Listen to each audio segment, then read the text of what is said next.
네, 계속해서 이번 주 증시 테마 시간입니다. 매일매일 시장에선 테마가 형성되고 사라지고 하는데요. 이번 주에는 과연 어떤 테마가 또 주목을 끌까 한번 알아볼 텐데요. 오늘은 유통주와 인터넷주에 대해서 살펴보도록 하겠습니다. 인터넷과 유통주 동향과 전망에 대해서 브리핑으로 먼저 코너문을 활짝 열어보겠습니다. 권미정 캐스터 나와주시죠. 네, 경기 불황이 이어지면서 유통주는 오랫동안 부진을 면치 못했습니다. 하지만 하반기 중국인들이 돌아오면서 실적 기대도 높아지는데요.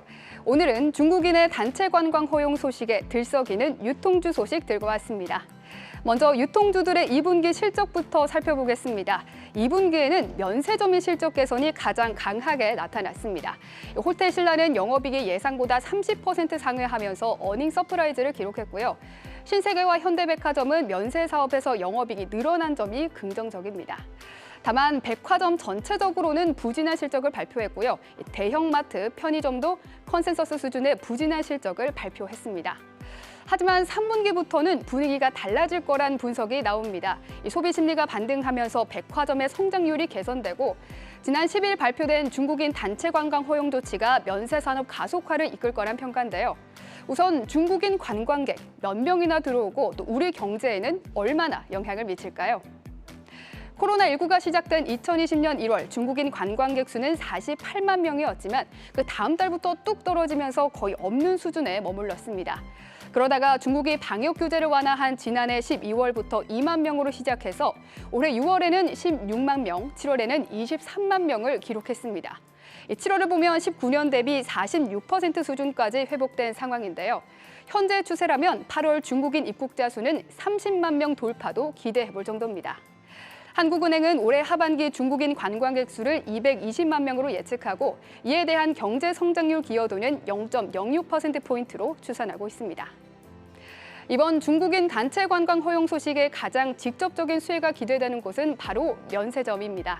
단체 관광객은 20, 30대보다 구매력이 높은 40, 50대의 비중이 더 높다는 점과 또 단체 관광 코스에 면세점 방문이 필수 코스로 포함돼서 면세점 이용 가능성이 높기 때문입니다. 유통주 중에서 면세 매출 비중이 가장 높은 기업은 호텔신라입니다. 22년 기준 면세 사업 매출이 전체의 79%를 차지하는데요.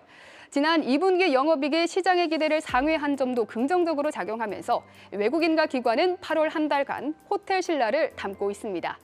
외국인과 기관 모두 1,000억 이상 사들이면서 호텔신라가 각각 순매수 상위 3위와 또 1위를 기록하고 있는데요. 덕분에 8월 1일 7만 5천 원으로 시작했던 주가는 8월 25일 종가 기준 8만 8,500원을 기록했습니다. 현대백화점과 신세계도 그동안 주가가 워낙 하락했던 탓에 밸류에이션 매력이 부각되고 있고요. 현대백화점은 면세 사업 진출 이후 처음으로 흑자 전환이 전망된다는 점과 또 신세계는 면세 이익 규모가 호텔신라와 유사하다는 점에서 호텔신라와 유사한 수혜가 기대되고 있습니다. 중국 정부의 단체 관광 허용 조치는 코로나 이후로는 3년 7개월, 사드 사태 이후로는 6년 5개월을 기다린 모멘텀입니다. 과연 유통주, 특히 면세 사업부의 실적에 엔진을 달아줄 수 있을지 지켜봐야겠습니다. 네, 그럼 좀 더 자세한 얘기 나눠보기 위해서 신영증권 서정현 산업분석팀장 모셨습니다. 어서 오십시오. 안녕하십니까.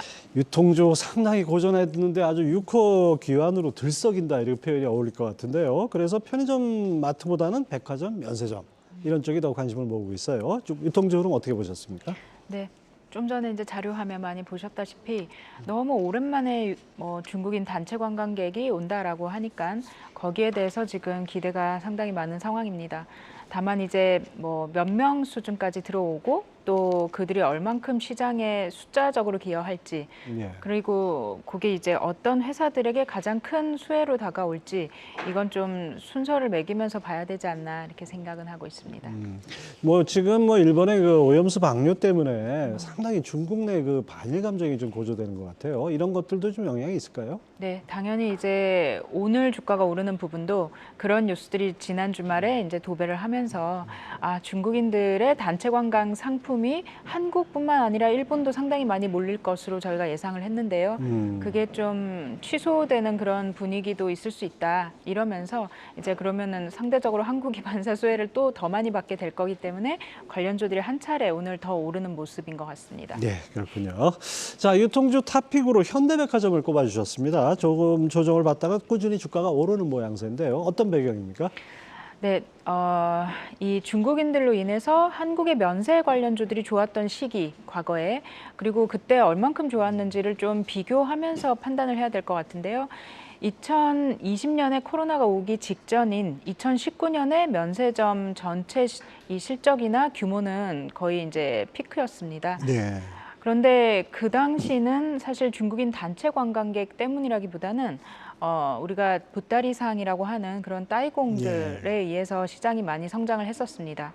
근데 이제 따이공들이 기승을 부리기 그 전인 상황, 2017년 전인데요. 2016년 그 이전 전후로 해서는 사실은 단체 관광객이 또 면세점에 많은 기여를 했거든요. 네. 근데 2017년을 기점으로 많이 없어진 이유가 아시다시피 사드 사태를 겪으면서 이제 롯데가 많은 타격을 좀 입었었고 네. 또 단체 관광객 수가 급감했습니다. 그래서 저희가 6년 만에 유커가 귀환한다라는 표현을 하는 이유도 2016년을 기점으로 보기 때문에 그래서 이제 6년 만이라고 하는 거고요.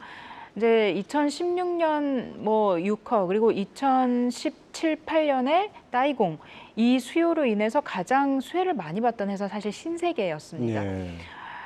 롯데가 이제 좀 타격을 보면서 명동에서 같이 사업을 하는 사업자는 신세계이지 않습니까? 그렇죠. 그러니까 예. 이제 롯데로 안 가고 신세계로 고객들이 몰리면서 신세계는 이제 그 수혜를 오롯하게 받는 그런 때였는데요. 지금 현대백화점이라던가 그런 좀 갑자기 나왔다 싶은 회사들은 사실상 18년에 면세 사업을 시작했습니다. 그러니까 이제 이 주가로 보나 실적으로 보나 뭔가 좀 피크를 찍는 시점에 사업을 시작했기 때문에 본인들도 이제 잘할 거라고 생각은 했겠지만 19년에 사실 시장 전체는 피크를 찍었고 주가는 18년에 피크를 찍고 20년엔 코로나가 오면서 사업이 안정화돼야 되는 그 시점에 많이 힘들었었죠. 아주 고전했죠. 맞습니다. 네. 그래서 딱 5년 됐습니다, 현재. 그래서 5년 동안 현대백화점 같은 경우는 이제 면세 사업을 많이 안정화시키고 좀 BEP에 근접하는 이런 실력을 좀 쌓았다.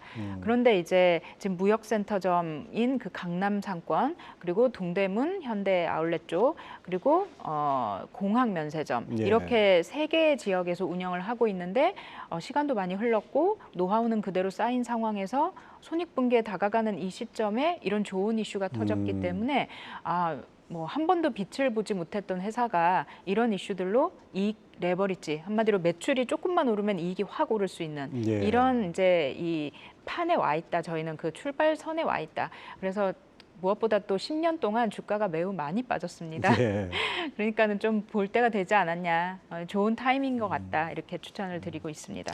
우리 서정현 팀장님 리포트를 통해서 중국인 단체 관광객 유입으로 면세 시장이 정상화된다면 20조 원 규모 육박할 수 있다 이렇게 보셨는데요. 이거 어떻게 볼 때 그런 추정이 가능합니까? 네, 지금 한국 시장이 올해 아마 한 17, 8조 원 정도 면세 시장이 예상이 되고 내년에 이제 저희가 한 20조 정도 넘지 않을까 보는 이유가 좀 전에 자료 화면 통해서 국가기관에서 이제 추정한 올해 중국인 관광객 수 200만 명대라고 아까 예. 발표를 하셨는데요.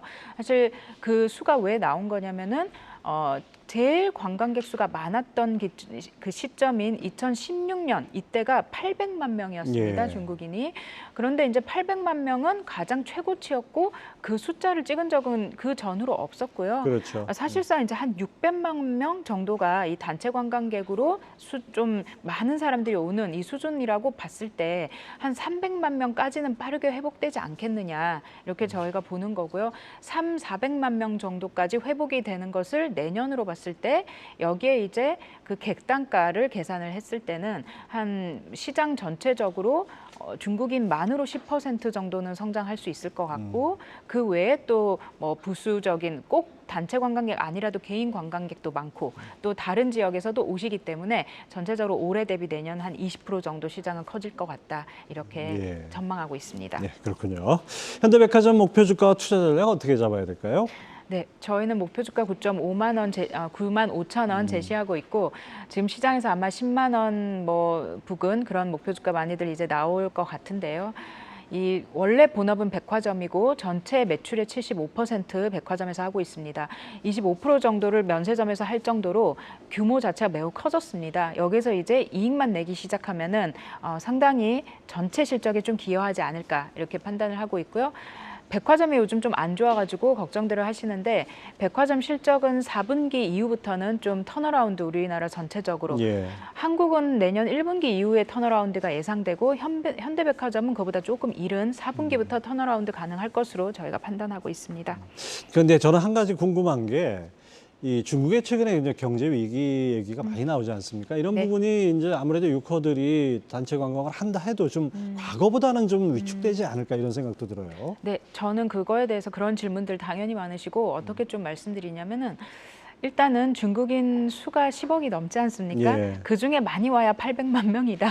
그래서 상당히 그 포션으로 보면은 적은 수고 또 한국인이 지금 코로나 이후 올 초부터 지금까지 해외 나가는 그 또 비중을 보자면은 뭐 경기가 꼭 좋아서 이렇게 나가는 건 아닌 것 같아요. 그렇긴 하네요. 예. 그래서 막혀있던 어떤 소비라는 것이 갑자기 허용이 됐을 때 비이성적으로 한 번은 풀리기 마련이라고 생각합니다. 예. 그래서 올해 내년은 좀 긍정적으로 보고 있습니다. 예. 자, 그 유통주 하반기 투자 전략은 어떻게 잡아야 될까요? 좀 전에 이제 백화점 경기도 말씀드렸고 초반에 뭐 마트나 이런 편의점 말씀도 좀 주셨지만은 지금 전체적으로 이 올해 내년 상반기까지는 이런 럭셔리한 소비라던가 한마디로 명품 소비 그리고 여행과 좀 무관한 소비들은 좀 부진할 수 있다라고 저희가 보고 있습니다. 이게 한국뿐만 아니라 글로벌 전체적인 예. 방향일 것 같은데 그게 꼭 경기가 침체돼서라는 부분보다는 소비가 좀 정상화되는 과정이 일단 좀 더 진행돼야 된다.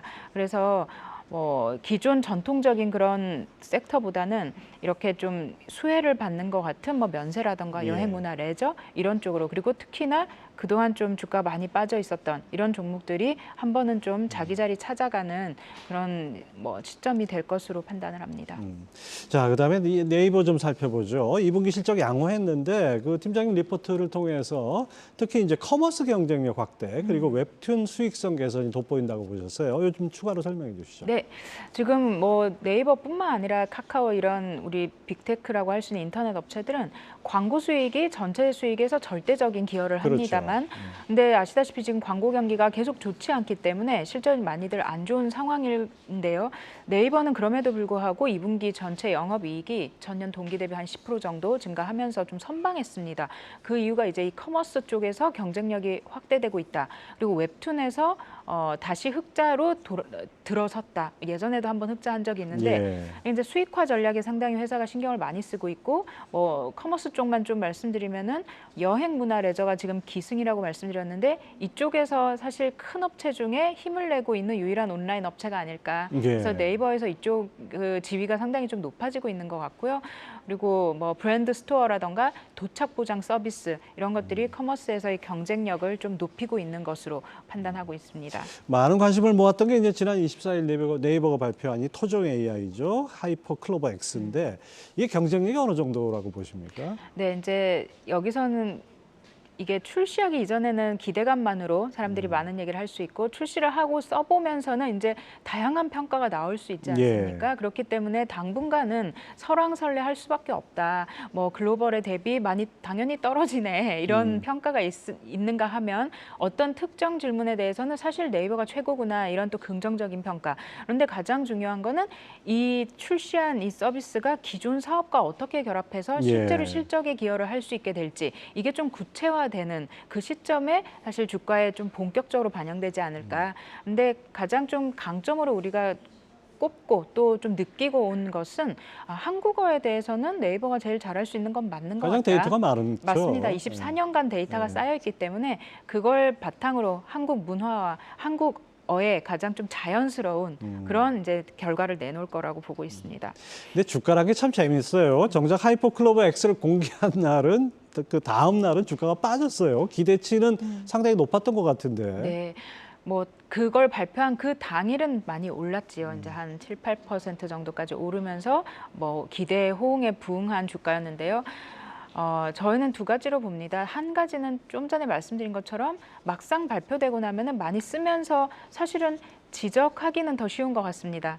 그래서 안 좋은 점이 계속 부각되면서 그것들이 주가에 부정적으로 반영될 수 있겠다, 당분간은. 그리고 또 하나는 마침 그날 이제 미국 금리 인상 관련 여러 가지 이슈들이 복합적으로 작용하면서 기술주들이 미국에서 많이 예, 빠졌었습니다. 예. 이게 또 25일 주가에 좀 부정적인 영향을 줬을 거다. 그래서 저희 입장에서는 뭐 엔비디아를 비롯해서 미국 기술주, 아마존 비롯한 그런 미국의 기술주들의 움직임과 한국의 네이버도 사실 좀 같이 움직일 수밖에 없는 예. 그런 게 있을 것 같습니다. 예, 잘 들었습니다. 신영증권 리서치센터의 서정연 산업분석팀장 함께했습니다. 감사합니다. 고맙습니다.